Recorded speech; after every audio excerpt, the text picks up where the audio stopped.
आप जहाँ देखोगे आपको बस वहाँ पे कपड़े दिखाई देंगे। बहुत दिनों के बाद जो धूप दिखाई दे रही थी हमारे एरिया में, भाई इस खुशी का ठिकाना नहीं था। जितने भी कपड़े थे सबको बाहर लाके सुखा दिया। कम से कम उनकी जो गंदी स्मेल होती है वो तो निकल जाएगी। फटाफट से कानों में ईयरबड्स डाले और कमरे की डस्टिंग करना स्टार्ट कर दिया। भाई उसका जो सुकून है ना वो कहीं भी नहीं है। पता नहीं अपनी ही दुनिया में खोए रहते हैं। कानों में जब गाना बजता है तो बहुत ज़्यादा मज़ा आती है। और ये सारे कपड़ों का कबाड़ इसलिए मचा हुआ है यार, कपड़े सूखते ही नहीं है।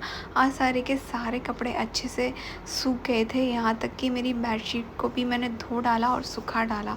फटाफट से अपना मैट बिछाया जो एक्सरसाइज के लिए रेडी था, और हमने अपने सारे कपड़ों की घड़ी बना दी। मैं बीच बीच में पानी इसलिए पीती रहती हूँ। सुबह सुबह में मैं बहुत ज़्यादा पानी पीती हूँ और शाम होते होते पानी की मात्रा भी कम हो जाती है। हो सकता है मेरा भाई बोलता है कि जितना पानी हो सके पी लेना चाहिए। भाई देखा बारिश का बहुत भयंकर मौसम हो गया। दीदी आ गई छत पे और जैसे हम नीचे उतर के आते हैं बहुत ज़्यादा भयंकर बारिश हो जाती है।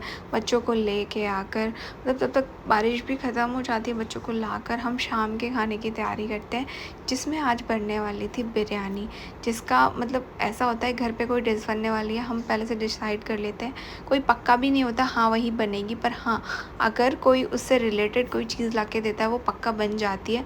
और हमारे घर वाले वैसे सुने ना सुने, पर उनसे अगर बोला जाए कि आज हमें ये बनाना है तो ये ले आओ, तो वो ले आते हैं। भाई वो कुछ भी नहीं कहेंगे, उनको तो बस अच्छा खाने से मतलब। इससे पता चलता है कि हमारे घर वाले कितने ज़्यादा चटुक रहे हैं। तो फटाफट से हमने सारी की सारी तैयारी कर ली थी।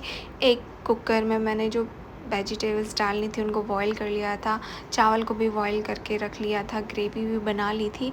अब मैं एक भगोना रखने वाली हूँ जिसमें हमें करनी है लेयरिंग। उसके लिए सबसे पहले मैंने उसमें घी डाला और सब्ज़ी डाली। फिर उसके बाद जो मेरे चावल, मुझे ऐसा लग रहा था शायद आज ग्रेवी मेरी ज़्यादा पतली है, बट ऐसा नहीं था, अच्छी थी।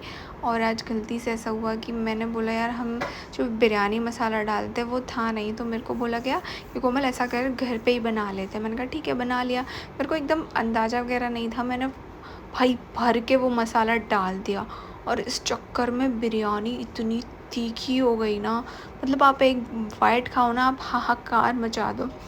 उसके बाद दीदी ने बनाई गुजराती कढ़ी, स्पेशली मीठी थी वो, मतलब वो एकदम कम्बाइनेशन दे रही थी। हम इसके साथ रायता बनाते बट आज फरमाइश कुछ अलग थी, इसके लिए ये बनाया गया। उसके बाद 10 मिनट तक उसको भाप देने के बाद हमारी बिरयानी बनकर तैयार थी। और बच्चों का रिएक्शन भाई साहब।